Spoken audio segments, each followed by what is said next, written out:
کا دھیان رکھیں۔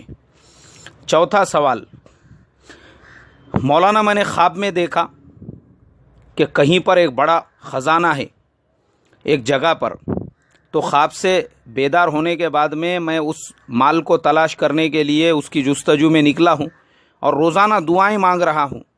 تو اس طرح سے وہ مال ملنے کے لیے دعا مانگنا اور اسے حاصل کرنے کے لیے کوئی عمل کرنا کیسا ہے؟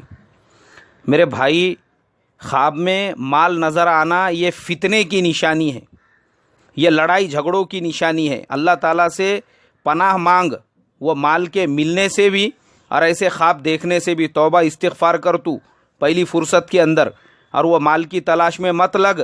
ایسے لوگوں کو میں نے دیکھا ہوں جنہوں نے یہ خزانوں کے اور جانتوں کے چکر میں کھدائی کرنے میں اپنے 10 ایکڑ کھیت اس کے اندر ڈال دیے۔ یہ جو بتانے والے رہتے کہ یہاں خزانہ ہے، وہاں خزانہ ہے، یہاں پہ ہنڈا ہے، وہاں پہ مٹکا ہے، یہاں پہ یہ ہے، وہاں پہ وہ ہے، تو یہ چکروں میں لوگوں کے ٹکلے ہو گئے، لوگ برباد ہو گئے اس کے اندر۔ میں آنکھوں دیکھی باتیں آپ کو بتا رہا ہوں، پاگل ہو گئے بہت سارے۔ یہ چکر میں مت پڑ بابا، برباد ہو جائیں گا۔ اس کے لیے یہ مال وغیرہ اگر خواب میں نظر آئے نا، فوراً توبہ استغفار کرنے کا، یہ بہت بڑے فتنے کی نشانی ہے۔